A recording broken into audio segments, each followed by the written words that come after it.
ದೇಳಕಟ್ಟೆಯಲ್ಲಿರುವಂತಹ Muthoot finance ದರೋಡೆಗೆ ಯತ್ನಿಸುತ್ತಿದ್ದಾಗಲೇ siren ಮೊಳಗಿದ ಪರಿಣಾಮ ಇಬ್ಬರು ಕೇರಳ ಮೂಲದ ದರೋಡೆಕೋರರು ಲಾಕ್ ಆದಂಥ ಘಟನೆ ಶನಿವಾರ ತಡರಾತ್ರಿ ನಡೆದಿದೆ.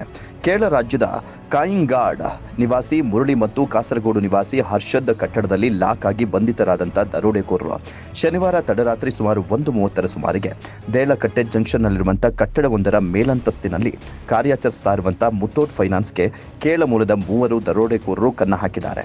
ಇನ್ನೇನು ಖದೀಮರು ಮಳಿಗೆಯ ಬೀಗವನ್ನು ಹೊಡೆದು ಸಿಸಿ ಕ್ಯಾಮೆರಾವನ್ನ ಒಡೆದು ಹಾಕಿದಾಗ ಸೈರನ್ ಮೊಳಗಿದೆ. ಇದು ಮುತ್ತೋಟ್ ಫೈನಾನ್ಸ್ನ ಕಂಟ್ರೋಲ್ ರೂಮ್ಗೆ ಮಾಹಿತಿ ರವಾನೆಯಾಗಿದೆ. ಫೈನಾನ್ಸ್ ಸಂಸ್ಥೆಯ ಮೇಲಾಧಿಕಾರಿಗಳು ತಕ್ಷಣ ಪೊಲೀಸರಿಗೆ ಮಾಹಿತಿಯನ್ನು ಕೊಟ್ಟಿದ್ದಾರೆ. ಸೈರನ್ ಮೊಳಗ್ತಾ ಇದ್ದಾಗಲೇ ಫೈನಾನ್ಸ್ ಸುತ್ತಮುತ್ತಲೂ ಸ್ಥಳೀಯರು ಜಮಾಯಿಸಿದ್ದಾರೆ. ಸ್ಥಳಕ್ಕೆ ಧಾವಿಸಿದ ಕೊಣಾಜೆ ಪೊಲೀಸರು ಧಾವಿಸಿದ್ದಾರೆ. ಈ ವೇಳೆ ಬೆದರಿದಂಥ ದರೋಡೆಕೋರರಲ್ಲಿ ಓರ್ವನು ಮೇಲಿನಿಂದ ಹಾರಿದಾಗ ಪೊಲೀಸರು ಹಾಗೂ ಸ್ಥಳೀಯರು ಹಿಡಿದಿದ್ದಾರೆ.